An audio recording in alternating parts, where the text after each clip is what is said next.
Welcome back from Ideas to Income. I'm your host, and I'm here today with Dan.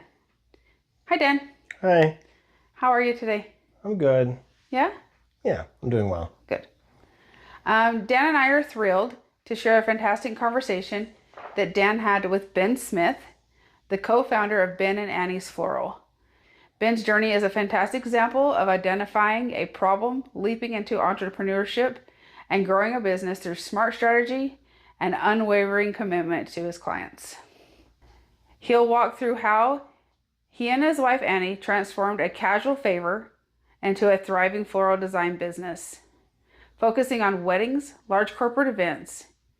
Get ready to hear how they built a strong reputation by offering affordable, high-quality service that consistently exceeded expectations, even leading them to reject inquiries due to being fully booked.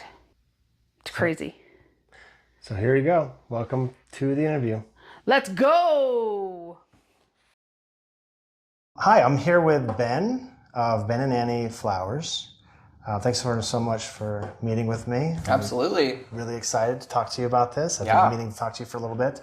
Like I said before, main purpose of my podcast is to give insights for entrepreneurs that want to get started, or people that have been doing it for a little bit and they're a little bit stuck, or they're kind of interested to see other industries and how they're growing. So just to get started and kick things off, for my audience, could you give me your name and the name of your company and give us a little spiel of what service you provide? Absolutely.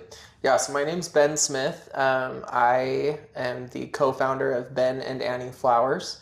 Annie is my wife. We provide a full service floral design in essence. So we really focus on weddings, large corporate events. We really don't want to go down the avenue of flower shop, just to avoid the high overhead of potential wasted product for smaller arrangements. So we do mostly large contracted work. We've been in business technically since 2019. In a very aggressive way since early 2024. So we made a pretty big shift, and we can dive further into that. But we have about 7 years experience, and then about almost 2 years of pretty hard experience of going fully immersed. And yeah, I guess that's a brief overview, and I'm sure we'll pick it apart here piece by piece. Perfect. So let's go back to the beginning. Okay. So before you had the flower shop, I want to call it a flower shop, a floral business. Floral business. So a few weeks before that happened. Yeah. Paint me a picture here. Sure. How did you get the idea? How did you get that spark? Mm-hmm. How did you think, I think this is something I want to do? And then how did you get that trajectory started? Yeah, so I guess, there's probably a little bit more background necessary for that. So my background from an educational standpoint is in public relations and communications. I worked then for a couple different small businesses, starting working in content marketing and kind of brand and content development. And then I shifted over to sales and business development. And from there, I shifted over to a leadership team running a data and analytics company. Company, that's generous. Data and analytics team for a healthcare company. So I had a wide variety of experiences. And during all of that time, we had been doing florals on the side. So going back to the very beginning, I actually walked into one of my jobs back in 2019, and one of my coworkers that was a female was quite emotional that day. And I just said, what's going on? Trying to be somewhat empathetic, but also not very understanding of the situation. And she had mentioned that her florist had just canceled on her, and she had a bridal shoot with a photographer 3 days later. So she was in full panic, and I just said, look, tell me what you need and we'll figure it out. And so she kind of showed me some inspiration pictures, and I said, I'm going to handle it. I will just tell you how much I spent on the flowers. You're not paying me for what I'm doing for you for any type of service or labor, but I just want to solve the problem for you. And I had grown up in a household where we had access to a lot of florals. My mom always had a rose garden, and so I had, from a young age, had learned how to play with them a little bit, though I'd never had formal experience or training in that respect. But I wasn't afraid to try things. And so we did. I sorted it. We figured it out, gave her the bouquet, got it all kind of worked out for her. And after that, I had multiple of my coworkers ask me like, hey, like, I'm getting married. And granted, I live in Utah County and there is a plethora of weddings happening all of the time, specifically in a younger category than you would see mostly nationwide. So that is a bit unique to our space here, but it meant there was a massive demand. So even just word of mouth by friends, quickly we started accumulating clients. And that's generous to call them clients. We were not an official business. It was just fun. And that honestly went on until probably early 2023. So about 4 years, we just kind of let things happen. And from there, I had left schooling and finished my degree, gotten into work. And that's where I realized how much I hated corporate.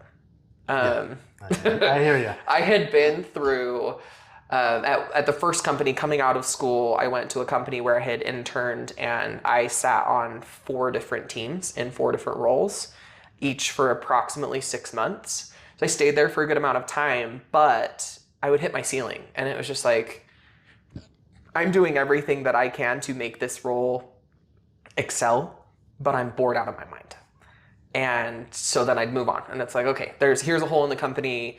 Is there a role here? And it was awesome that it was a young startup. So I had the opportunity to, make some transitions and try new things.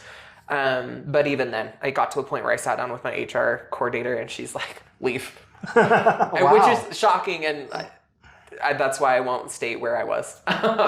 She was incredible though. And she really just knew my personality and knew that there was always going to be a ceiling. And I would never be able to reach the potential I wanted to at that business just because what I was looking to accomplish wasn't possible there. And that was a hard thing, but as an HR manager, like usually you want to keep your employees and she's like, you're going to be miserable. You're not going to make what you want to make. You're not going to be in the role you want to be in. So like spread your wings, take your time. Like your role isn't in jeopardy here, but also like don't be afraid to go and find what is better for you. And so then I made a transition to another company, which was great. That's when I moved into data and analytics. Once again, I dove in, figured things out, solved problems, really got to work, was quickly promoted, and once again found myself hating my job. I dreaded it every day. I brought so much stress and anxiety home because I was having to make decisions that weren't on my plate. They were on my boss's plate in many situations. And I was having to take on some of those things. I was not being paid to do that.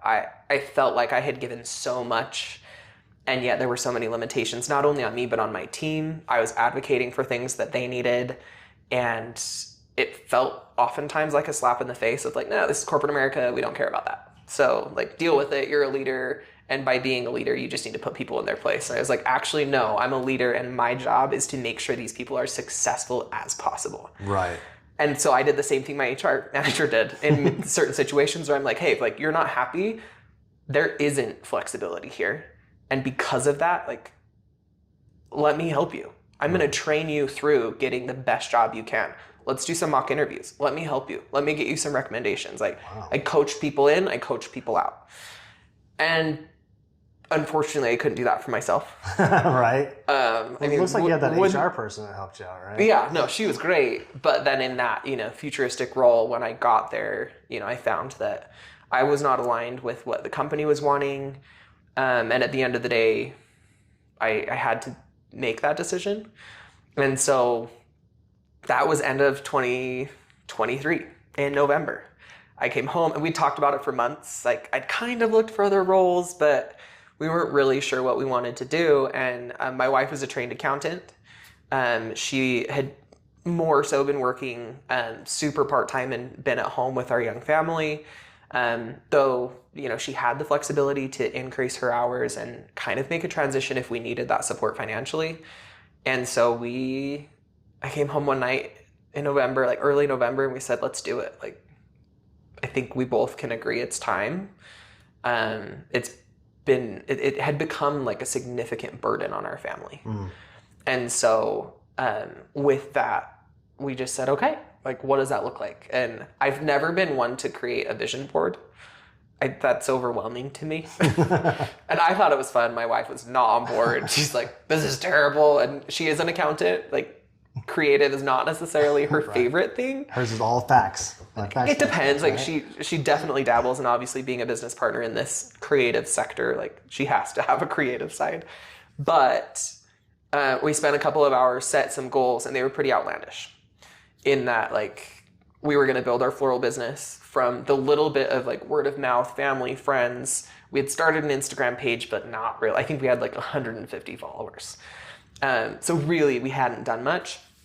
And we said, okay, like let's just start pushing things. Let's make a website. We didn't even have a website, which, I mean, we weren't an official technical business at that point. We were very much on the side. Though we were doing like 10 weddings a year. So like we had consistent clientele, but we did no marketing. It was literally word of mouth or family. And from that point we said, okay, like here's our goals. We're going to, hit this number in revenue for the year. And we both were like, oh, I don't know if that's going to happen. That sounds a little bit outlandish. And it wasn't a crazy number either. It was just one of those things where we were like, okay, like at least we have a baseline. And my wife was going to go and talk to her current company where she was working very part-time and say, hey, like if I had the flexibility, would you take me for more hours? Which they did. Okay. So that was huge, right? So we could make a transition. We had some semblance of a safety net of like we have an income-ish. We're not crazy stressed. We also we had great savings. Like we'd made some decent financial decisions in that like we lived within our means to the best of our ability. But in making that launch at that point, like we cut all ties. I put in my 2 weeks and I dove into building a website and did it all myself, built it from scratch, used a platform. I use Wix. I think it's a great starter kind of site for those who aren't as tech savvy like myself. And, from there we reached out to everybody that we worked with in the past and said, hey, like, would you give us a review? And rather than getting certified through Google, we just started posting those reviews on social media. And on our website, we added a gallery with the review. So that we had like decent verbiage around like the work that we had done. And we just kind of jump started. So super long backstory. I apologize for that. No, that's great. That's like getting us to that phase of jumping off that cliff a little bit and being willing to just go blind and setting some super random, ludicrous goals of we're going to get this from a revenue standpoint. We also think we might want to buy or build a venue. We also might do wedding rentals. And we had goals around each of those things. But it seems like you're very into like fixing, solving problems. Like in the beginning of your story, you just were helping people. Yep. And then your solution to getting out of the corporate life was to build this thing. And then when you dived in, you're now solving problems for yourself. You just seem like a big problem solver. Do you think that's going to be like one of those like core things that you have to start a business? Yeah. And I think that the thing too is like to recognize that the problem isn't going to be the same in every instance. Right. But also for us, we had multiple problems. Right. And so identifying for us like those key factors, one of them being I hated corporate. I hadn't found that sweet spot in corporate where I was like, I love my job. This is so great. The only days I loved my job is when I got to do my job. Right. But I was always doing 2 of my employees' job who were out on leave, plus my boss's job who was on vacation. Like I never got to do my job. So the few times that happened, I was like, woohoo, this is so awesome. I love my job. And then the next day it's like, no, this is terrible. So for us, like we solved that problem, but then we also had to figure out like what is the problem in our industry. Right. And for us, that became weddings aren't affordable right now. Okay. And how can we solve that? And so we turned to like, we want to be an affordable floral option, providing anywhere from like low end, like DIY budget weddings to high end luxury, but doing it in an affordable way. And we are now known for that to the point that our calendar is beyond full. I just rejected multiple inquiries this morning from wedding planners looking for like next year dates that we're already booked out on. That is a common denominator between a lot of the companies I've been talking to, very small companies like this, is that in the beginning you're scrounging around trying to get clientele, but by the end of the first year you're picking. Yeah. You're like, should we hire another guy? Because at this point we're like throwing money out because we're at our capacity. But when you're stepping into this, right? And maybe you're a little bit different than everybody else, But when you were stepping into the world of floral and venues and whatnot, how did you justify that there's a market out there to actually do? I know you were talking a little bit about Utah, but is there anything that you can say in like more broad terms or more vague that would cover, you know, more industries? Like how would you suggest figuring, is this even an attractive market to get into? Right. I mean, it's complicated because I do think that this market for my specific service is a bit of an anomaly. But I think at the end of the day, what I have to fall back on is now the feedback I've received from not only clients, but now like one of our greatest clients is our wedding planners, right? Half the time we don't even hear from the client first. We're hearing from a secondary party who is finding us and choosing us for the client because of our reputation. And that has been unique in that specifically for us, we are affordable and we go way above and beyond. I had a client come to my house this morning personally to provide a thank you letter and a gratuity tip to show appreciation for a wedding we did for them last week. Wow. When they should have been on a honeymoon, they were at my doorstep saying thank you. That's crazy. And committing to share that with their entire family and friends and community. But like at the end of the day, like I'm not only doing everything for the day of, I'm also showing up throughout the evening, making sure everything is still going well and taking everything down for you. Like you have to find those weak spots in the industry. And I think that's really the crux of what I would say is we found that there are so many providers of our service in the state, but the level of their service, in my opinion, is not what it needs to be.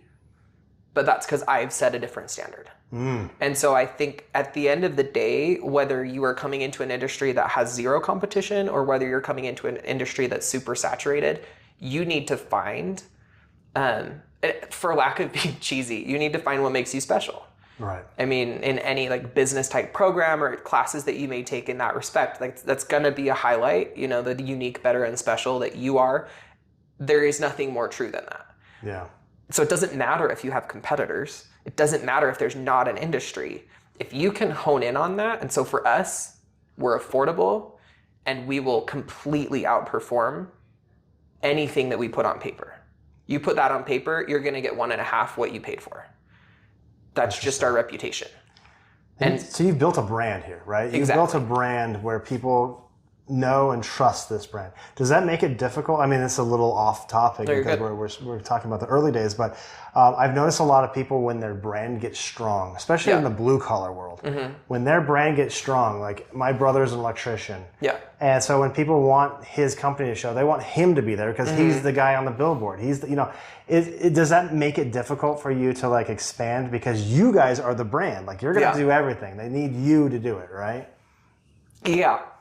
That's where we are right now. That's a pain point. I think it really depends, honestly. We have an incredible community here in that like there is a lot of overlap in the floral realm where I don't do everything myself. So I may have, and I haven't hired a team because from an affordability standpoint, I'm looking to have as little overhead as possible. So hiring a consistent staff for me isn't in the cards right now. One, because I'm not a shop, so I'm not open during traditional business hours. And so it's really like contractually based on when we're having events. But like perfect example, next week I have 3 large events, 1 Friday and 2 Saturday. So I will be taking a team of 5 individuals with me up a canyon to a resort and doing a massive wedding. My wife will be taking a small team to a mid-size wedding, and then Friday I'll be doing a mini wedding in a different area. So one of those I can handle myself, and the other day, like we're completely dividing and conquering, but all of those people we're taking with us at this point are contractors. Okay. And then during the week, I also have contracted people to come and help with the prep. Okay, so you found a way, a little We're bit working to on help it. on that. At the end of the day, though, I still have touch with every piece that is of most value. Right. So you're Ben of Ben and Annie's, you know. So yeah, and like I do a lot of the creative. If I can't, I prefer that Annie does that. And at this point, like we're training staff into that. But at the end of the day, like we're hired for our look and for our brand. And so getting there is hard when we don't have the resources to technically hire a full staff. So it's a little bit of a unique situation, but we're getting there. We've started. Like there's been situations where I'm like, hey, here's an entire event. I've prepped everything I can from home. Here's what has to be designed on site. I'm going to meet you at this location. You're going to drive an hour and a half north, and it's yours. Call me if you have problems. Here's everything you need. I'm giving you all of your like tools and devices. Figure it out. So we have that trusting relationships with some of those people that will only grow. Yeah. And at the end of the day, we have to decide where we want that to go. Like, how far do we expand that? Do we get to a point where we have consistent employees? And we have kind of satellite locations, right? So those weddings are like Ogden area. So for me to be leaving from South Utah County, driving 2.5 hours, doing full installs, but then I also have multiple other events, it's not super feasible. So I think that's an interesting way to do that. It's unique. Yeah. But it works. But it is a huge pain point that you have to get to a point where you can set up a training process and take the time to sit down and establish operations that allow you to do so and that allow you to have the trust to do so. Right. And that's hard. It's really hard to let go, specifically for me. So what would you say when you were going into this? What would you say, and how did this change to? What would you say your original targeted audience was? And then how did that grow as you've gone through this couple years? Yeah, I would say that my target audience was people like me. And like, to put that in perspective, that's a mid to low size budget on a wedding, not wanting to go crazy. Events, once again, like mid to low size, just because that's something I identify with. That's who I have been and was and am. I don't really understand the larger categories because it's not something I've been a part of. I think that's where we started, and I will always include that, but our scope has dramatically increased to the point that we've, quadrupled plus the potential revenue on some of these because of the size of events that we're now doing across the state. So I think we're a much wider net now, all with the same goal of still being affordable and overachieving. And at this point, I don't want to put words in your mouth. So is your target audience right now just people that need flowers? Is that kind of what you would say? Specific event florals. Okay. Yeah, so it's really going to hone in on, my target audience is couples getting married, large corporate events, / city, we work with the city of Orem, for example. We work frequently with them and do large events. Potentially the universities, we've worked with Utah Valley University, where both you and I have been attending. And so I would say within those realms, large contracted floral needs. Perfect. So transitioning from that world of corporate over, right? Yeah. I see the picture in my head. I see, because I've been there, right? Yeah. The daunting task of, should I go into the wild? Should I just cast my boat? Naked and afraid. Hope for the best, right? What helped you get over that overwhelming, I need to sever ties with the old one, get to the new one, and that overwhelming feeling of is this going to work? Is this going to work? How did you kind of navigate those waters? I am a massive proponent of fail fast. So just try it. Why not? Why not? See what happens. We live in so much fear all the time. Should I talk to that person? Should I just talk to him? Yeah. Who cares? I think the reality is we live in a society that, and I don't want to be stereotypical or put anyone in a box, but I think we are prideful people, and that we is so general. I mean, right. There are some people that are way, way better at all of these things than I am. But I think that is one of the biggest challenges that we run into is when we have ideas, we're afraid to express them because it's but it's just an idea. And I think the minute that you can take that and go, it's an idea that might work, and who cares if I fail? Mm-hmm. If you allow any type of failures like that to hurt your pride enough to stop you, it's not for you. Don't do it. That makes sense. But if you're willing to try, and if you're willing to get hurt and just figure it out, there's nothing you can't do. And it doesn't matter how many times you fail, but fail fast. Yeah. Right? And if you're throwing a chunk of money, think really hard. Really put your thought into it and make sure that there are at least some fail safes for you to get something back out of that if you can. Yeah. And if you can't, then you're taking a calculated risk. And at the end of the day, it's just money. There are jobs out there. I'm not going to say it's the best job for you, but if you have to go get a job, I'm pretty sure you can find one. in some respect. Like you can get some revenue coming back in if you get into a really difficult situation. But I think so often we're so worried about stability that we lose focus on the what ifs, and we're afraid to try. Yeah, Levi was telling me something. I can't remember the exact quote, but he was saying something about like, you don't burn out if you have a bunch of passion. Like, if you're passionate, this is one of the reasons corporate didn't work for me, right? Is that what is my passion in there? To work really hard to get my boss a raise? Like, what's my goal here? Because we were a small company and we grew and we got acquired. So I remember the passion of what we were doing. But so that's really interesting. Another one that I was talking to Alyssa. She was in one, I interviewed her before you. And she said something about like, today's either going to be a day or it's going to be day one. Like you just choose, like just get out there and do the thing and fake it till you make it. So, right. Absolutely. And another thing too is a lot of these things, these sayings, like for instance, you were saying, fail fast. Yeah. There's a reason people say these things. I mean, it's calculated and people... I mean, in a nutshell, like we knew flowers would work because we fell into it. Like that was luck in that we knew there was a market because we didn't do any marketing and we were getting business. So the minute we started, we knew it would pick up. And like for context, in our industry, we hit our goal within like 4 months. Wow. Like with contracted revenue, within 4 months of actually like getting into it, we hit our goal, which we thought like, how are we going to hit that goal?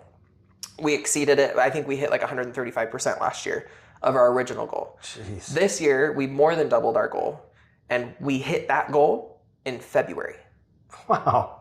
So as of right now, we're at 167%. Jeez. That's pre a contract that I finalized 20 minutes before I came here. I'm glad to talk to you then now because you might be too big for my podcast in a little while. No. So. My goals aren't that high. But I would just say like we had failed a lot along the way. And you just can't stop. Right. We started a rental business. We thought about a venue. There were so many things. And we shifted all of them multiple times. And now other things have fallen into place. But they wouldn't have happened if we hadn't tried. Yeah. And even now you're like, venues, right? Yeah. Like you have other I am acquiring things. A venue now, which I didn't think was going to happen a year ago, which was a goal. And who knows? It was on the vision board. Your big thing next, right? You don't know. We have no idea. Yeah. So when you were starting, again, we're talking about kind of the ramp out here. Sure.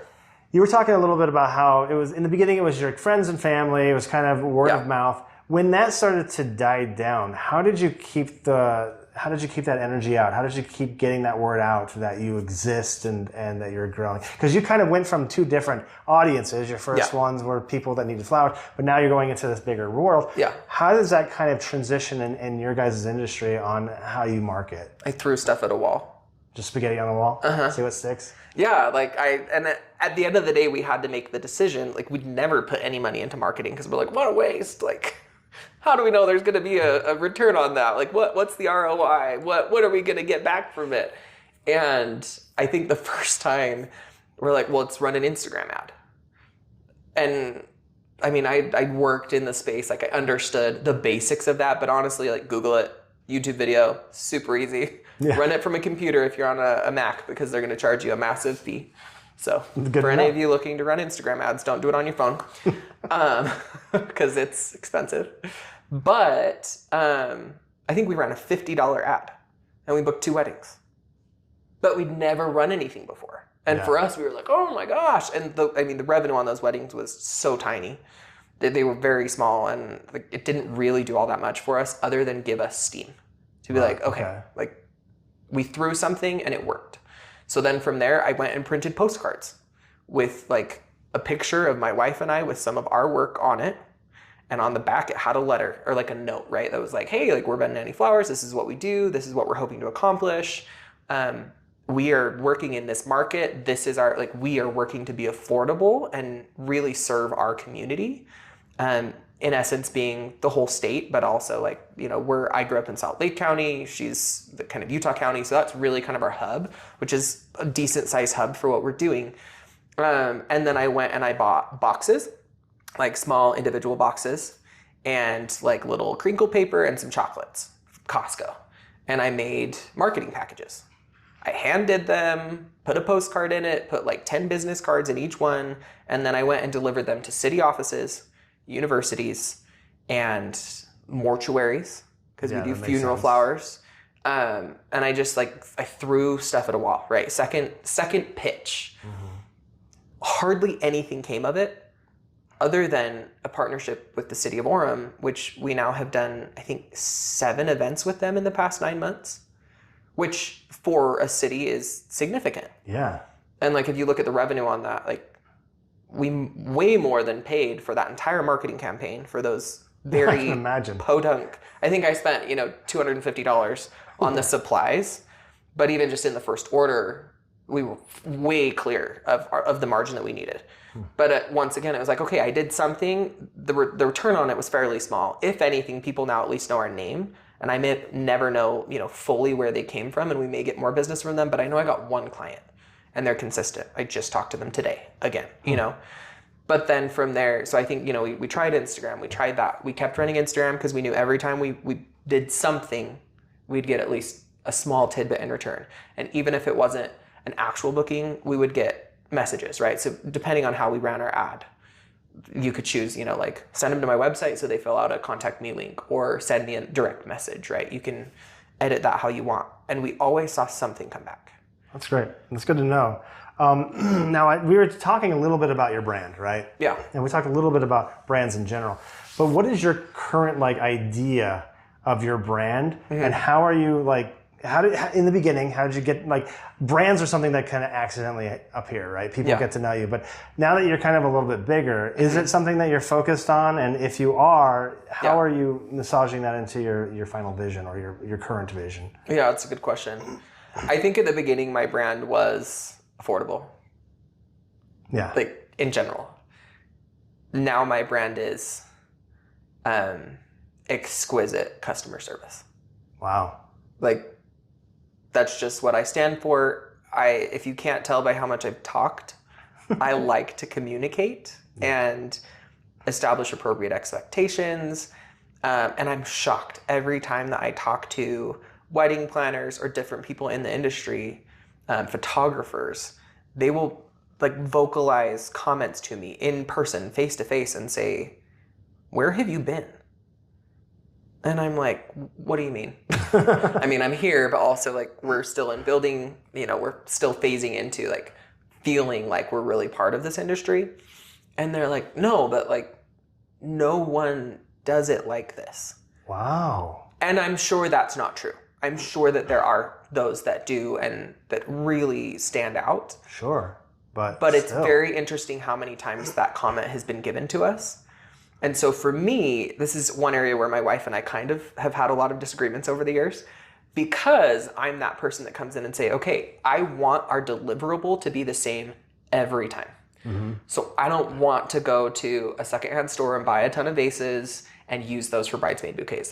I want to order a very specific look, and I know it's more expensive, but it's not that much more expensive. It shows up on my front porch. I'm not going to stores all the time. But then from a concise visual perspective, every client we work with is going to get the same customer experience of their florals and palette and everything they're doing in that respect with their colors and their design. That's unique.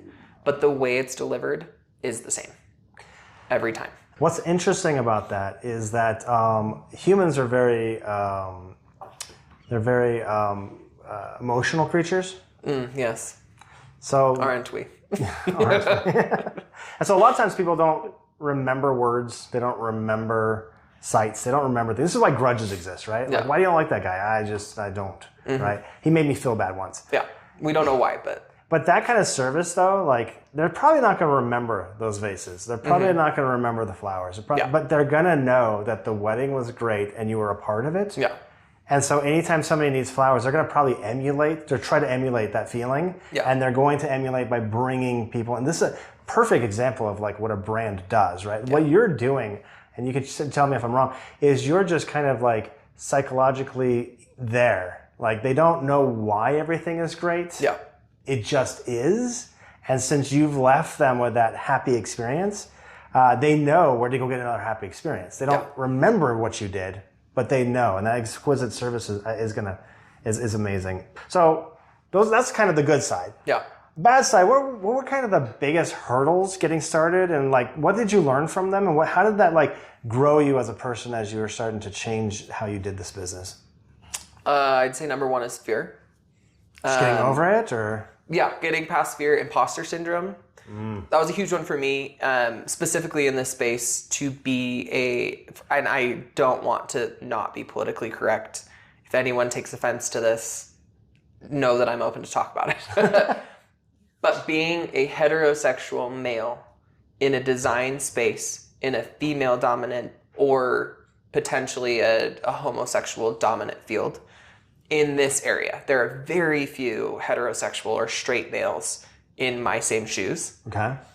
I feel like an imposter, which I know is so twisted. I'm a white male. I'm usually like the dominant, like overbearing category, but it's extremely unique to go to a wedding show, for example, and have people approach me and say, oh, so this is your wife's business and you're here to help. Oh.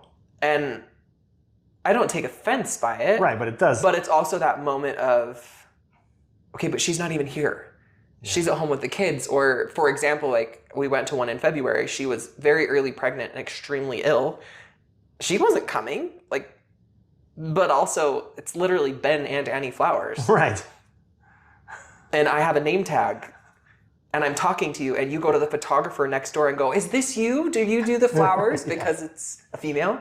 And I'm sure, like, I know that's not always the case, but it's been really interesting to navigate those type of things. Because for me, I didn't put myself down, but I put myself in this bucket of, can I be a part of this industry? Because at the end of the day, like, my wife and I would like to do this as equally as possible. She has made a huge sacrifice to go back and make sure we have a steady income, which will probably fizzle out here as soon as we have this additional child in the home.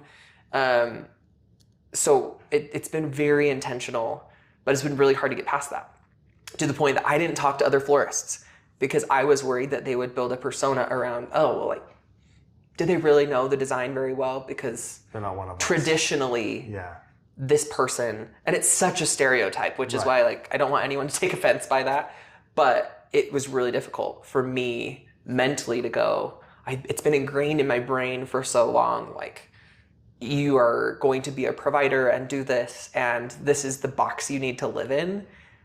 And I burned the box. Like, that box is so far gone. And so to come out of that, like, nobody around me understood the pressures I was going under to, like, walk into a field that was so dominated by people that I wasn't necessarily affiliated with. And that's changed. Like, we've really broken some barriers in the past, honestly, 6 months, where we are now a huge part of that community. I feel very respected, but it took a long time to get past that. So I think, like, fear from imposter syndrome was one of my biggest issues, getting past to just say, like, I don't care. I do not care if somebody comes up and asks if it's my wife's business or, like, who are you? I don't understand. Because at the end of the day, once I can talk to someone, I ran a statistic yesterday, actually, that I sent to my wife. And I just said, since like early January, from the people that we have actually sent bids and or invoices to as potential clients, we have booked at an 87% rate, which I'm I'm proud of that. Yeah. So knowing that means that for me, that's a huge relief of, like, I don't need to worry. Gotcha. It's fine. So that kind of helped your brain say, hey, well, if what I'm thinking is true, then these numbers can't be. Yeah, if I'm losing 13% of clientele. Therefore, oh, well. If these numbers are true, then what I'm thinking must be false, right? And so that builds confidence. So a lot of people, if they're in that kind of, they're stuck in that realm, right? Yeah. And they're getting into do you have any kind of advice on how to help an audience out if they are stepping into a world of something? It doesn't have to be what you're doing, but they're having imposters. I think everybody has that, right? Totally. But if you don't, share, please. Right? You're a sociopath, and no, like I wish that I were that way, and I hope to be more that way. I would say the biggest thing is each person knows themselves, and if you don't, then work on that.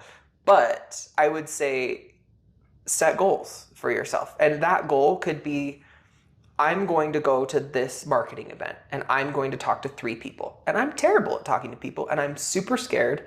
And I hate it, and I'm not going to get any. You paint whatever picture you need to in your mind, but set a goal. right? So if it's breaking a communication barrier, fine. If it's I'm going to cold call 3 companies and offer them the idea, the hypothetical idea of the solution I'm wanting to create, and I'm going to get their feedback, and they might just hang up, just call them. So I would say the biggest thing I would advocate for is set a goal and hold yourself accountable. And it doesn't matter how small the goal is. Yeah. And then if it fails, fail fast. Do it again. Set another goal. Start small. But I think the biggest thing is do something. Thinking about, hypothesizing, writing things down, and running them through your brain is not a business. Yeah. A business is trying, failing, and doing it again. Yeah, there's a thing I read somewhere that was like, it was saying that a boxer doesn't get good by researching. Mm-mm. You have to get out there and get punched in the face. Yeah, you need a lot of knockouts in the ring. Yeah. Otherwise, you can't be a good boxer. Totally. Was there anything that was unexpected as you were going through? Like we talk about big hurdles and things like that. Mm-hmm. Or was there was a day that you were doing something and you're like, wow, that was something I totally didn't expect. And again, how did you kind of like navigate that and learn from that? I mean, in so many ways, we could talk about so many different things. I think the biggest thing for me was success. Really? Yeah. Last year, having that be our first year, one, to hit our revenue goal was like, are you kidding me? And now looking back on it, it's like, oh, that... Adorable. How cute. Yeah, like pat on the head. Good job. You get a star and you get a star. But honest, yeah, like coming from that and then coming into this year, once again, setting much higher goals, I think success was intimidating. I was so anxious during all of Q1, January through March. I was losing my mind. And my wife is like, what's your problem? Like, are you okay? Granted, I was being pulled in a million different directions. It was very understandable. But to be looking at our calendar and watch our revenue goal, the fact that at the end of January, I think we were at 60% of our yearly goal in contract. I mean, that's not paid, but that's contracted, right? It's signed upon and they're on the calendar for some point in the year. I'm still going, but we haven't hit our goal. We haven't hit our goal. I'm like, it's freaking January. Get over it. That's interesting because a lot of people will be like, okay, that's less pressure. Oh, we have 60% for the year, but you're like, we need 120. No. And then we hit the goal and I was like, raise the goal. And so, yeah, I think for me, like that initial point of like when traction was building, I almost purposely blinded myself. So I would just say like, be cognizant of that. And not everyone's going to be in that position. And I fully recognize that. I'm thrilled with how things have gone. But I wasn't allowing myself to celebrate the wins. I'd share them. I'm like, hey, like we just booked this client. This is where our goals are now. We're sitting at this percentage. I'm stoked. And I built a whole spreadsheet because like we're still very rudimentary in that like I run Excel spreadsheets to run our entire business. We're building, right? We're making those changes. But once again, overhead, we don't want to be paying for all these softwares yet until it makes sense to do so. And we're pretty much there. But I think that was the biggest thing is I blocked myself from seeing success until I reached the goal, which we were going to reach anyway, like looking at the trajectory. So that was really unique for me. Yet I still, like even today, like I had a conversation with a client just this afternoon that we booked. But once again, my thought process was, what's next? Like, where's the next bit coming from? I haven't heard back from this client. Let me go check my email thread and make sure that I haven't fallen off there. So I think you have to set a balance for yourself. But I would say like, don't discount the small wins because they add up quicker than you think. But then also don't be afraid to look at the full picture and look at this is the win. And in a big picture, I need the win to be this big, but this win is actually huge and I need to celebrate that and I need to allow myself to be proud of that instead of panicking and still thinking like the serial entrepreneur of every hour of every day, like panicking. Where's it going to come from? How are we going to do this? Allow that to resonate for a minute. Then let yourself breathe because you don't need to work 24/7. How good are you at taking your own advice? Not good. This is more like therapy for me than anything else. Follow up with me on that in a few months. We'll see. That's right. I'll try and do better. So as the community has changed and you've gone from like kind of a small world to you're starting to get into a bigger world, right? How has that community helped you, and vice versa? Like, how are you helping that community? Yeah. It's convenient how many phone calls I've had today that apply to this. I received an email this morning from a wedding planner asking for a date this summer that we have had booked for months, I think since February. And unfortunately, it's a planner that I've really wanted to work with, and I didn't ever anticipate working with. Well, that's exciting. Huge, like massive moment. Yeah. I felt like a little school kid, freaking out a little bit, and then super disappointing that there's just no feasible way for me to take on that client. Also, there were some other budgetary issues that just weren't going to align, even though we are affordable.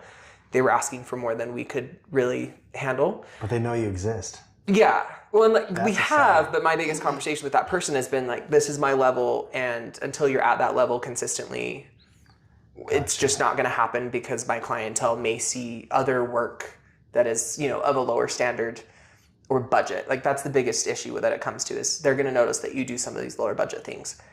Yet, I still do those lower budget things, and I still got the email. So that was huge. Big moment today. And I did call her and let her know the situation. But it was interesting to get on a call with that person who I've talked to 3 times in the past 2 years. And I say that meaning not a lot of times. And I had a 15-minute conversation with someone I barely know, talking about, what support do you need? How can we better work together? What are the things that are most important to you, and why? It was an extremely candid and honest conversation that led to something I know will become a good partnership. So when talking about that community, I think I hid myself from so much of our community, whether it be other florists, wedding planners, anyone in that community. I was scared. Interesting. And having now broken through that community is the reason. I think 45% of our revenue on the year is because I have relationships now with 3 wedding planners who reach out to me consistently saying, hey, here's a client, here's what I'm looking for, give me a quote. I'll give them 3 quotes and they'll choose. But I've gotten a lot of those quotes. Wow. Because we've now set a standard. This is now a 4th planner, right? So getting in with that community can be scary, but at the end of the day, as soon as they find out that unique thing about you, they likely will want you. But it has to be good. Right. It's got to be quality. Yeah, you have to come in with something unique that others just don't have. And you have to do it better. And the fear of not doing something better, if you let that stop you, then that community may not be as available to you, because you're going to let yourself get in the way, like I did all of last year. That makes sense. So now that you're kind of like solid and you guys are stable, do you have a favorite customer story? Do you have a favorite clientele story? Do you have something that where you solved a problem for somebody and you didn't realize how much of a problem that was, and it really kind of highlighted your day or whatever? What's a go-to story that you tell people? It's a good question.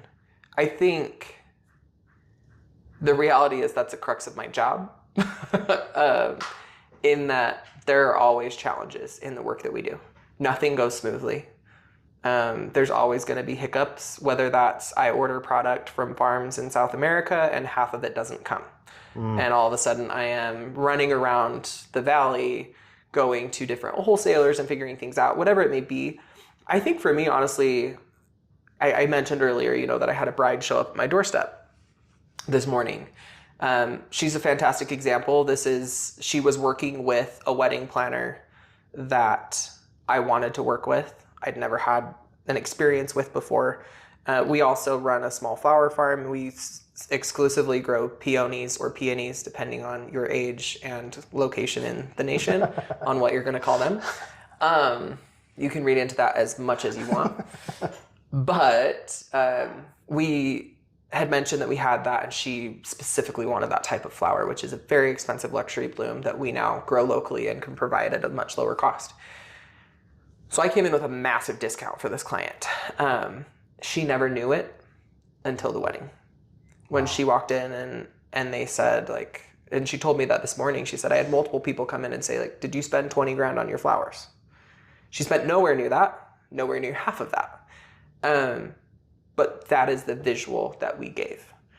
I also gave her an exuberant amount of additional extra product that was not in our original quote, because for me, I wanted to build a relationship with the planner, I wanted to build a relationship with the venue, and I wanted to have a fantastic customer experience. And so I bake that into what I do, but to then have that client come back and show that appreciation, that was awesome. That's cool. That kind of reminds me, what's your company's current mission statement? You think I have one of those?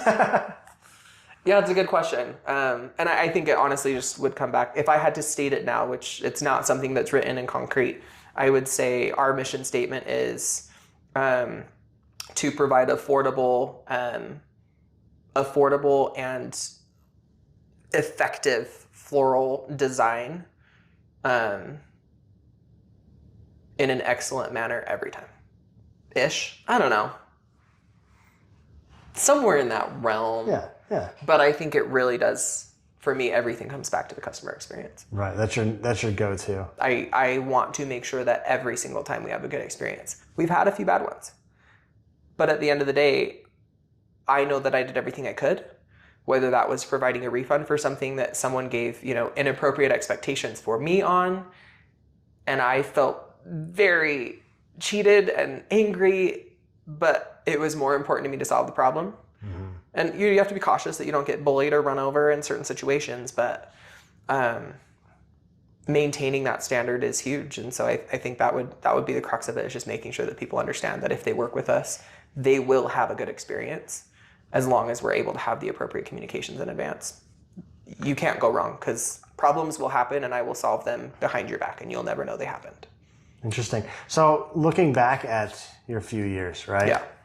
If you had a magic wand that could change something, if you could go back yeah. and make one change, what would that be? I would invest more in myself sooner. Really? Yeah. So go more into that. Like, how would you have done that? Marketing, everything. Like, I wouldn't be afraid to throw more things at the wall. I think I was really cautious initially, and I'd never done it before. Right. Goes back to that fear and... But I think as soon as I had that initial reward, right, as soon as I had done something, saw that it was successful, I wouldn't say I'm going to throw everything into that, but I think it would be that concept of you can only grow as fast as you are willing to sacrifice. Interesting. And for us in that situation, it was sacrificing effective, like, cash. Which, I mean, we've not taken out a loan. We've not done anything in that respect. We just threw our own money at this and, in essence, gave ourselves a loan. And that also means, sometimes that I'll do florals for free. So I'll go to wedding expos and I'll do a massive installation that, in essence, is worthy of a large ceremony or whatever it may be. And I might spend $4,000 on actual product. And $4,000 used to seem like so much to me. And now I'm like, it's marketing. I have to put it in that pocket and go, yeah, that seems like a lot. But if I can now go and book $10,000, $15,000 clients, then it's $150,000 return. And obviously not all of that is actual profit, right? That could be like your revenue. And those are definitely hypothetical numbers, but I have to be willing to do that and recognize, like, the more you sacrifice and give, the greater your return, the opportunity is. Yeah. You have to widen your scope in some areas. And that was one we were super slow on. And so though I don't necessarily regret it, I think that is one area where I can see now that it would have been advantageous. It reminds me of something that I read. I say this a lot, but it reminds me of You something. read a lot. I read and I talk to a lot of people. That's why I need to talk to you more, so I get reading through you. What you're talking reminded me of this thing. It's not a perfect one-for-one, but there's this thing I was reading where it was like, the time that you give for something is always going to fill up with the amount of time that you give it. So if I'm going to say I have an assignment due on Sunday, I'll get it done on Saturday. Yeah. I'll get it done on Saturday. Yeah. But if I say I'm going to get it done in 2 hours, I'll get it done in 2 hours. Right? It's wherever you put that bar, you normally, psychologically, will get it done in that time frame. Yeah. And so that kind of went along with your, like, wherever that you want to be successful, just set that bar there and you'll be there. Totally. So if there was somebody, and I'm not talking about specifically in your, like, industry, but if there was an entrepreneur out there that was thinking about getting started. Yep. What would be your biggest piece of advice for them? I know you've said a lot of things. Yeah. We've said. I just thought of another one though that I'm excited here we about. go. Here we go. I mean, yeah, we've talked about a lot of things like fail fast, just do it. Not to quote Nike, but let's not get in trouble here. Yeah. I think one of my new favorite things that I am a huge advocate for is don't do something tomorrow that you can do today. I feel like that's a common phrase that's been thrown around for years, but so often, we're like, oh, I'm going to send those, I'm going to do those cold calls really quick, or I'm going to try coding this and try it. Why? Why are you waiting till tomorrow? Yeah. Or why are you setting a goal of, I'm going to do it in 2 months? Why? Yeah. It's an interesting If human you are thing. thinking about it right now, yeah, you're dedicating brain power to it, apparently. If it's causing you anxiety, understood, I've medicated, like I get it, I hear you. But also, why do it tomorrow? Yeah. Just start today.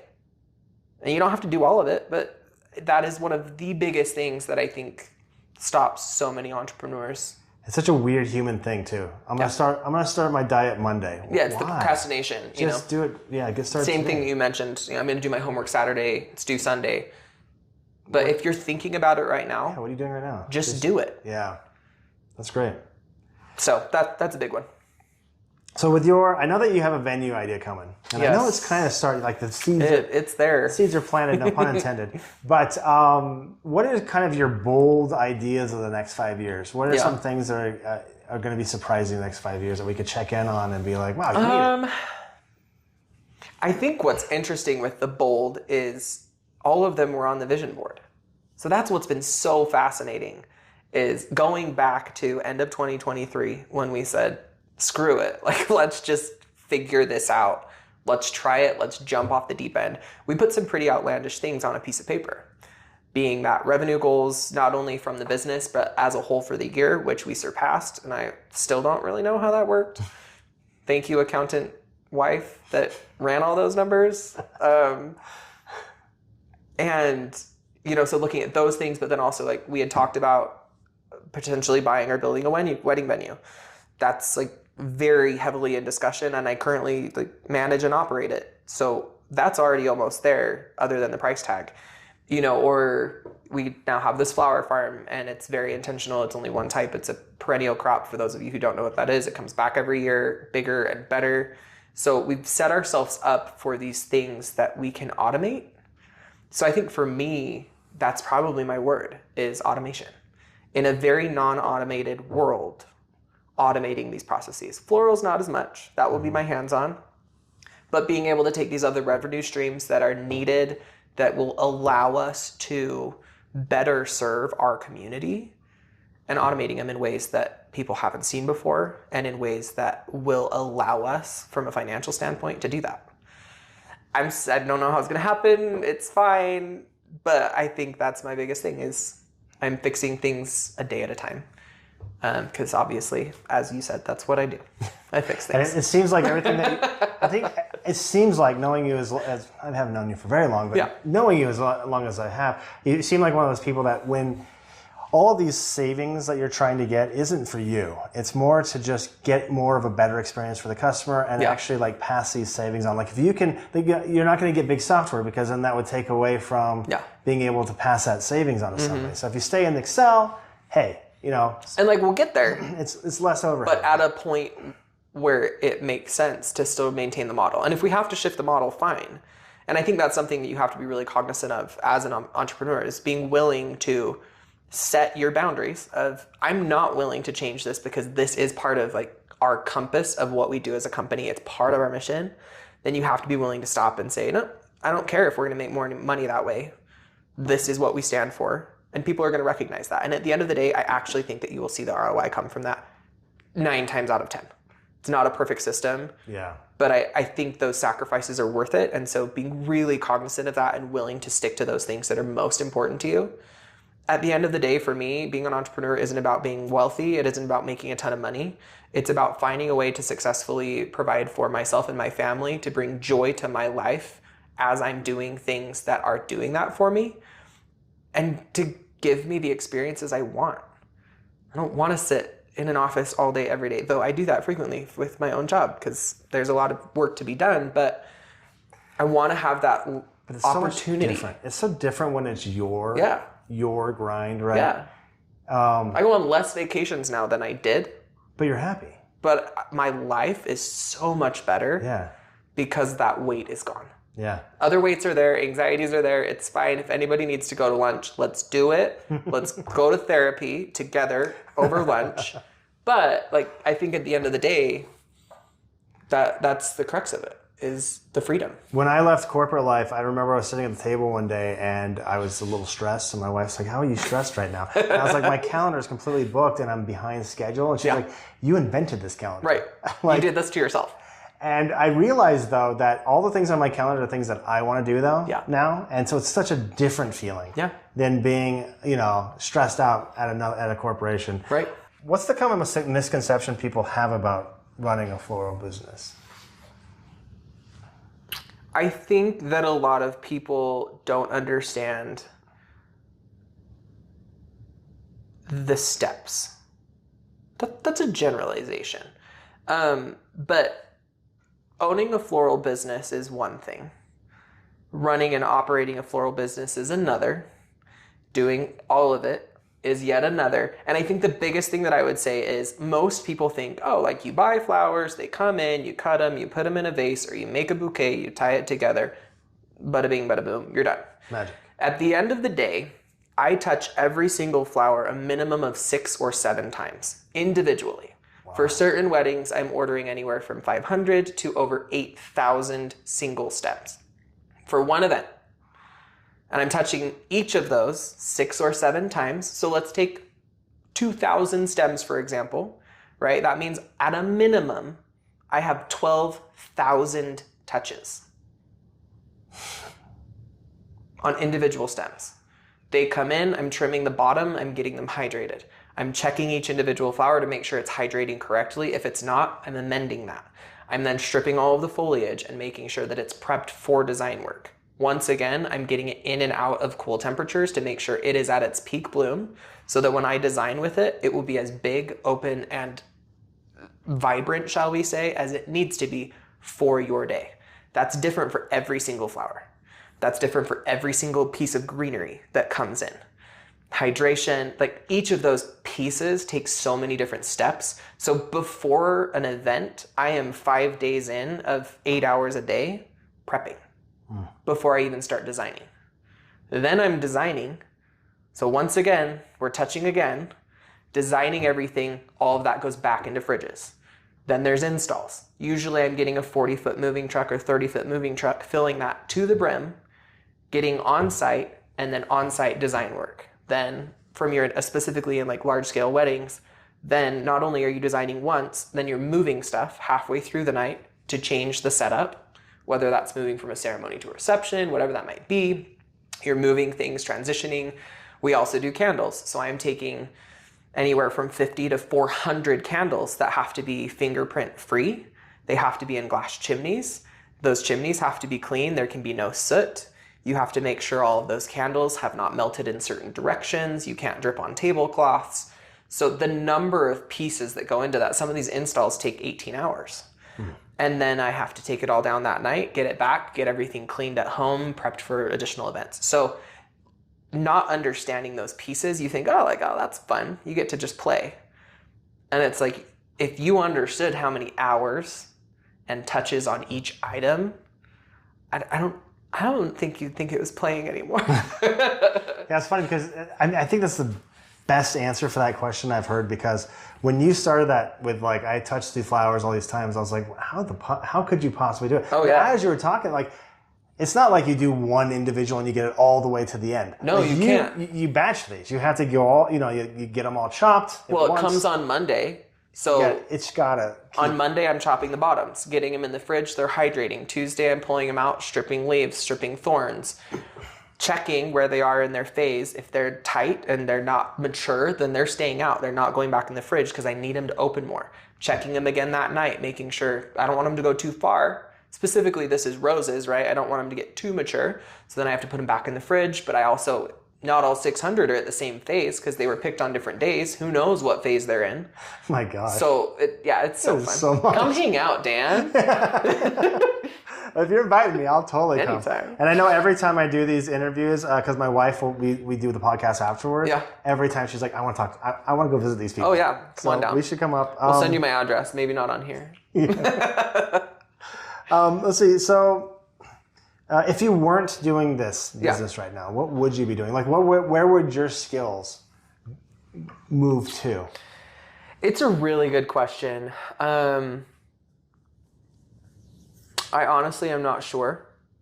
I think for me, first and foremost, I'm a communicator. I think that's something that I am so passionate about, but I'm also a people person. So anywhere where I can help people to solve problems, because, I fix things. That's going to be my new quote. That should be the title. Just put it on your Fixing business things. card. Florals. I think it would be like interpersonal communication. Honestly, if I had a dream job, my dream job would be corporate trainings. So it would be going into businesses and teaching people effective communication styles, storytelling in presentations, businesses, etc. I think it would really hone in on corporate training because it's so poor. It's just shocking how many times I walk into businesses or places I've worked where communication styles are so clashing and they refuse to find ways to work around that, and they waste. I actually made a report at my last company where I took a meeting that we had on a weekly basis and I ran salaries that either I knew or I could project, and I ran their hourly rate, and I sat in the meeting, which we wasted every week. It was never effective. It was just a bloodbath of fighting and for no reason. And at the end of the meeting, I just said, hey, I just wanted everybody to be aware. And this is the entire upper C-suite and lower C-suite levels, all management. I just said, I want everyone to be aware. This is the monetary value of this meeting. And it was a very large number, multiple tens of thousands of dollars for one 1-hour meeting held 4 times a month. And I just said, what are we doing? Mm-hmm. And they didn't believe it. And I just said, I will send you the spreadsheet. I apologize if I got any of these salaries wrong, nor do I care, but I was genuinely interested because this is such a waste of our time and our focus is affordability. And I'm like, wasting time and money. You just made me fire employees for no apparent reason because, we're going through layoffs. And I'm like, but for what? Yeah, to pay for this meeting. Honestly, 2 of those meetings was 1 salary of one of those people that got let go. I was beyond myself. The reason I'm smiling so much is because I did the very same thing with meetings. Of course you did. I have know OCD. you. So every time I get into a meeting, anytime we have a town hall, and there'd be 30 people on this thing, I'd be like, how much does this cost us per minute? Yeah. It could be a 5-minute recorded video that everybody watches. Right. Or an email, honestly. Yeah. Especially, this is why it was really important for me to have a company mission, a mission statement, because if we weren't doing that on this meeting, can we be off this meeting? Absolutely. Right? Because if we're not doing this and we're just talking about, hey, so-and-so's birthday is coming up, let's plan it. And I was that person. I was terrible. That sometimes I would leave. And I'd call it. I'd just say, clearly this is not an effective use of my time. Send me an email with any key points that involve me. And I'd leave. I love that. Last thing I have really is that for our listeners who are planning events or are interested in your floral services, where could they find your company? What's the best way to get in touch with you? Do you have a little snippet of brag about your company? All the things. Honestly, I run my company almost exclusively off of Instagram. You can find us at Ben and Annie Flowers, B-E-N, and normally spelled Annie, A-N-N-I-E, flowers plural. We also have a website that's benandannieflowers.com. I think at the end of the day, my message has been clear. If you're looking for, I would say, larger scale contracted work, we do avoid smaller things, which I apologize to anyone who may be frustrated by that. But we know our limits. We would absolutely love to work with you. We do a bunch of free consultations. At the end of the day, nothing is paid until contracts are finalized. So even if that's just to learn more about the industry, I'm honestly an open book. I would say similar to, I mean, this podcast, if anybody is diving into areas and resonates with something, I'm more than happy to, as an extension of the only true source of good information, Dan Briscoe, I'm happy to provide, further insight. But yeah, I would say feel free to reach out at any time. We have contact information on our website as well as on Instagram. DM us. Cool. All the goods. And as always, I'll put all of your information in the description, and I'll put together an ad or whatever for you and put it out there. And it was great talking to you. Thank you so much. Thanks, Dan. Yeah. This is fun. Yeah. All right. Thank you. Okay. Talk to you later. That was Ben from Ben and Annie's Floral. All right, Becky, let's start talking. Let's take the more layman approach on your side, and then we'll go into the MBA. I have a few notes on that side. So after listening to Ben's interview, what were a few things that you found particularly surprising, entertaining, or relatable? So there's a few things. One, and I'm going to say it again, I had to meet Ben. He did invite us. Ben, I'm coming for you. No, just kidding. Not coming for you. I'd like to come see what you do, how you do it. I would love to be a fly on the wall and watch Ben work. Yeah. From startup to finish. I think that would be cool. You'd probably like to help him. You used to do catering. So. I know. That would be cool. So a few things that I learned from Ben, a few things takeaways that I got. He had an accidental start. He went to work one day. One of his coworkers was sad. He didn't know what was happening. He asked her, and he said, and she was like, I have a bridal shoot and I don't have any flowers. And he was like, oh, I can help. And so the accidental part was business ideas come from simply solving an easy problem. And he was able to help her. Yeah, Ben's a go fix it kind of guy. That's cool. The next thing that I learned, this is something that we can all take away from, is how cool is it that he was able to escape corporate life? He went to work all the time. He was doing things that he wasn't supposed to be doing, or doing things that weren't his job, and things that he wasn't getting paid for weren't his responsibilities. But because, like you said, he's a fix-it guy, he wants to help everybody. And so he was like, I don't want to do corporate life anymore. Let's see what this business does. And how many times have we all done things that, one, not our job, two, not in our pay grade. So, been there, done that. I have, that feeling. Mm-hmm. So, yeah. Yeah, it's relatable for a lot of people. Yeah, it really is. It's really relatable. I know that. The next thing that I learned from Ben was throwing stuff at a wall like marketing. The throw stuff at a wall marketing? Yeah. Yeah. He paid Instagram like $50 and he landed 2 weddings, and he was able to, besides weddings, he's also taking flowers to businesses. He mentioned Orem City a lot, how he does a lot of business with them, and mortuaries. I think that's cool. Yeah. We have some friends with a mortuary. We do. We do have friends in the mortuary, which is cool. The last thing that I learned from him was, I found this interesting because I think we had a podcast before where they were super busy and they were having to reject clients. Yeah, it seems to be a trend. Yeah. After the first year, you start to reject clients. Yeah. Only because they're so busy, especially in his. Yeah. His but world. It kind of relatable. Him and Annie. But relatable back to Paul. Paul's rejected clients because he's got too busy.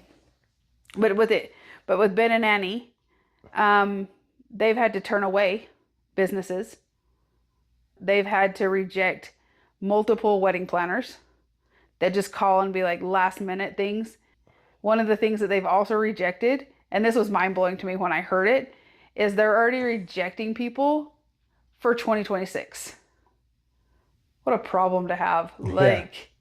That's a crazy problem to have. Are we rejecting that they're already rejecting out so far? Yeah. And it's only June and they're already rejecting for 26. Yeah, that's an interesting case study to dive into. So Dan, what is the MBA lesson that we can learn today from talking with Ben? Yeah, so I have my notes here, and so I've learned a few things, and we've been talking about niches for a little bit since like the Wandering Wizard. Yeah. Side note, have you seen what's going on over there? There's a lot of activity at the mall. They've been doing a lot of like different events and stuff like that. We gotta go check that out. Okay, we'll have to go check that out. I haven't. But anyway, so I think the lesson today that I jotted down here is just strategic niche development and iterating markets. Wait. So I guess the MBA lesson today, I jotted it down here. It's strategic niche development in iterative marketing in a saturated market. I'm going to have to break that into kind of pieces, right? We already talked about the niche thing, but the marketing of a saturated market. So basically what a saturated market is there's a lot of floral type companies out there. So it's kind of saturated. So that's what we're talking about. So any questions about that before I go into my notes? No. I did find it interesting how he does like bids for people. I would never think like bidding out wedding flowers or funeral flowers or like office flowers. Maybe that's why he has Orem City, like I said. But like, never would think about putting a bid together for like a wedding. That's just me. Yeah, I don't know. I don't really know that world too well, but I don't either. But I just thought it was interesting that he said that about putting bids together for people. Yeah, no, I totally hear that.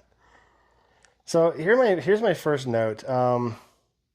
Identifying your unique value proposition in a niche development. Ben and Annie entered a floral market that, especially in Utah County, has a plethora of weddings happening at a time. Instead of trying to be everything to everyone, they identified a clear problem. Weddings aren't affordable right now. Their strategic response was to position themselves as an affordable floral option, providing both a low-end DIY and a high-end luxury service in an accessible way. This affordability, coupled with the commitment to completely outperform anything that we put on paper, became their core differentiator. This is crucial for anyone starting a business. In a crowded market, simply offering a product or service isn't enough. You need to find what makes you special. That unique value proposition that sets you apart and addresses a specific customer need. Ben didn't just sell flowers, he sold affordability, over-delivered floral experiences. That's my first note. So I think where you said like the customer's need, I think it goes back to like the small business. He gets his name out there, and then wedding venues use him, and then wedding planners use him. Wedding planners have friends. They do something for a bride. A bride's going to tell people. I mean, that's how he got his name out there. Yeah. A value proposition in my notes. I'm not sure if you know what that is, but I'm going to pretend that you don't. I don't. Tell me what it is. Like if I were to have, let's say I were to sell a TV. Let's say a TV. I'm looking at a TV right now. Okay. I'm going to sell you a TV. Okay. You know at what point that value is not a value anymore, right? Like if I say, I'm selling you that TV right there for $70,000. Yeah. There's not enough value that TV can possess that equates to $70,000. But if I say, hey, that TV right there, I'll sell it to you for $10. You'll get more value, you think, right? From that because it's at a smaller cost. Yeah. So his value proposition, his customers are seeing him as a even though it's very like the flowers that he's providing are really unique and high class, they're getting a huge value. They feel like they're getting a lot of value. And I think his like target audience is not really the word, but more like the industry that he's selling to is a niche audience because he's not doing every wedding. At this point, he's doing only corporate environments. He's doing corporate kind of stuff. So it's a very niche market, but he's providing something that other floral companies can't provide, which is that high class service. And so I'm putting them into that kind of niche, differentiated role. So on that note, I was just saying, as a business, what you'll want to do is identify that unique value proposition that you have that you can really sell. And maybe I'll kind of go through my notes a little bit differently. Did that help at all? It did. Yeah, it did. Understanding that. So I'm going to move on to my next one, which was a really good saying that he said. Maybe I'll kind of explain a little bit before I go into my spiel here. But he was saying, fail fast. Have you heard that before, that saying? Yeah. Okay. Fail fast just basically means like, sometimes people have companies and they will just try a bunch of stuff that is just not working. And they're wasting a ton of money trying to figure something out. And what he's saying is like, try a whole bunch of different things. And if it doesn't work, fail as quick as possible, move to the next thing. Yeah. Like know when to give it up, when to move on. So my notes say, Ben mentioned his mantra of fail fast. This is an agile business principle that encourages rapid experimentation and learning from small failures rather than fearing them. He illustrated this perfectly with their marketing efforts. They initially did no marketing, but once they decided to actively grow, they threw stuff at the wall. A small $50 Instagram ad yielded 2 weddings, giving them steam. They followed up by printing postcards and creating marketing packages, delivering them to city offices, universities, and mortuaries. This low-cost, high-volume experimentation quickly shows them what yielded results, such as their significant partnership with the city of Orem. This fail-fast mentality isn't just for marketing. It applies to operations and production development too. It reduces the risk of large, costly failures by allowing for quick pivots based on real-world feedback. So that was my big note for that fail-fast area. I know we have a couple business ideas that we're doing. And so the key takeaway that we can do, or anybody listening to this cast, is give it a shot. If you don't see it's producing anything, knock it off. Like, kill it. Move to the next thing, right? Just move on. Especially, like Ben was saying, especially if there's money involved. If it's going to cost us $4,000 to try this thing and it's not working, get out of there, Instead of losing money. Yeah. My third point was building brand reputation through exceeded expectations. Big fancy talk for brand, going above and beyond, But Ben highlights that half their clients come from secondary parties like wedding planners, like you were saying. Mm-hmm. They choose them because of their reputation, like you said. He shared an incredible story of a client just back from their honeymoon coming to his house and thanking them and giving them a tip. That's a testament to going above and beyond. That's crazy. That the bride was so impressed with everything that he did that getting straight back from a honeymoon and being like, I can't even imagine being like, hey Dan, I'm gonna run over to Ben and Annie's and give them a thank you letter and a tip because they made our wedding so beautiful. It must have been good, right? Yeah, it must have been amazing. That's why we need to go see what Ben and Annie do on a daily basis. Yeah, because the service-based businesses like that, the word of mouth and reputation are paramount. Ben and Annie built their brand not just on their look, but their consistent product to deliver the 1.5 times what you paid for mantra. And so I believe that this created loyalty advocates and a strong organic market. So just thinking about that brand reputation, I mean, we talk about brand all the time, but it really depends on when people start this cast. We've been talking about brand over and over again. It's super important, especially at small companies, because you are the company, you are the thing that people are buying. You're the guy on the billboard. They want to see you crawling around their attic, or they want to see you doing the actual work. So it's super important. My fourth note here, and my final one, is scaling challenges and flexibility resourcing. Again, super fancy words. It basically means, every one of these companies has, after a year, has had that weird feeling of, we're really, really growing fast. Should we hire a person? Right? And even Ben admitted that that's his current pain point. It's just how to expand when he and Annie are the brand. Because he's having to put his trust in other people. Yeah. And that's something that, like... That's what I was thinking, because, like, not only is this a common dilemma that a lot of people that we've talked to, but that scaling without losing that personal touch that they've made so successful.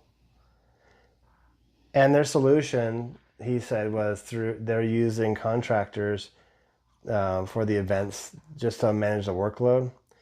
But he's balancing that, keeping low overhead costs so they don't operate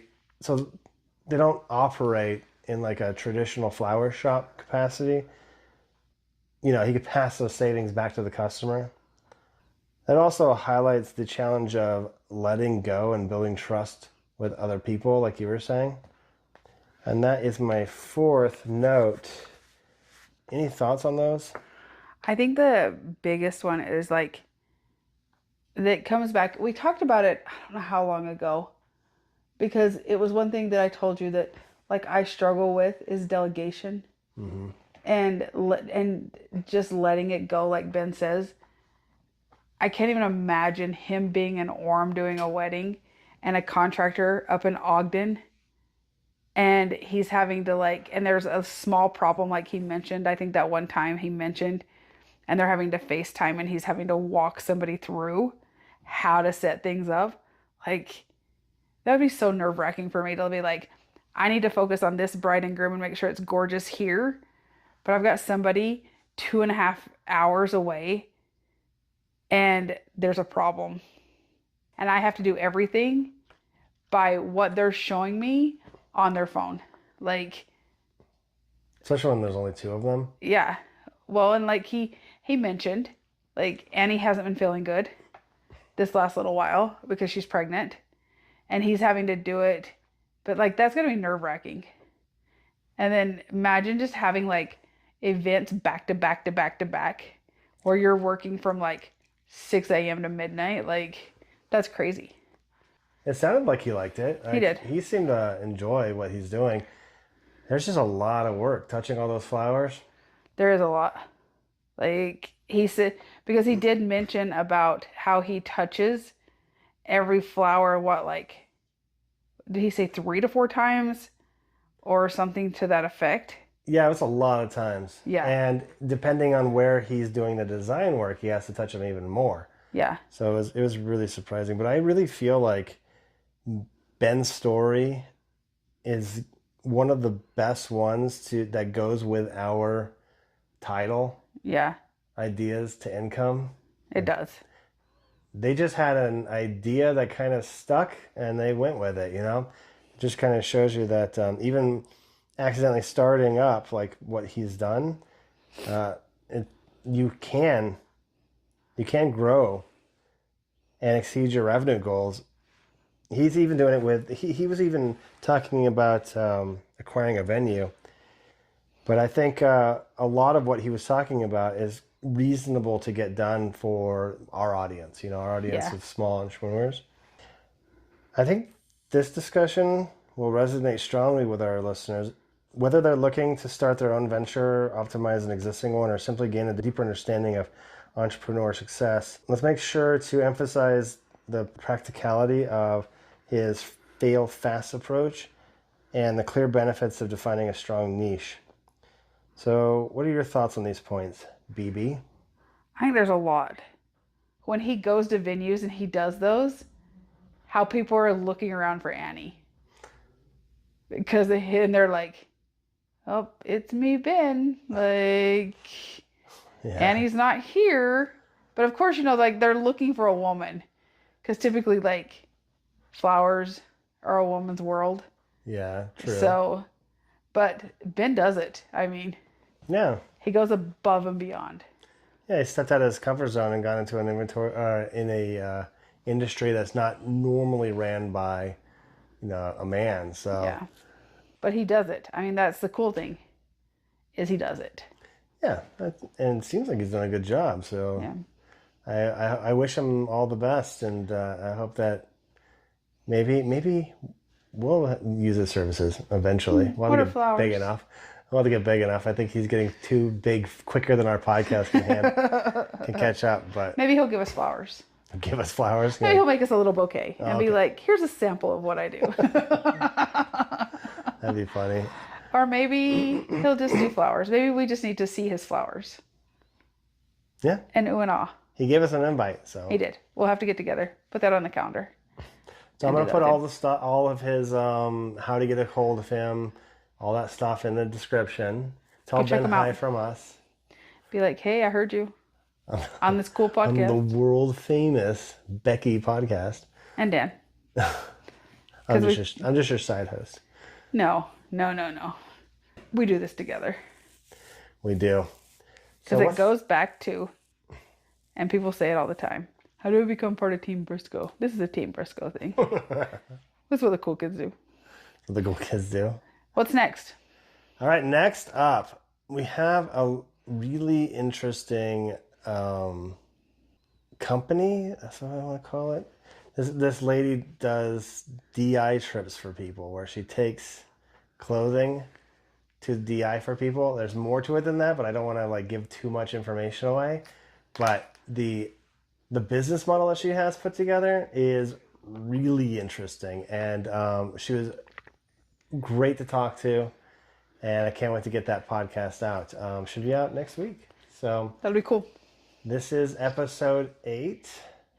Woohoo! Look at us. I think, right? Episode 8? Or is it episode 9? This is episode 9.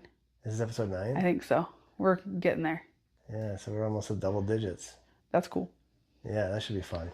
Yes. And so I don't think there's going to be any break in our podcast. I know that we're going to go for a holiday adventure this weekend, but I think we're still going to be okay to. We should be. Get the next one out. So that's it. Anything Coolio. else? Nope. All right. See you next week. Okay, bye.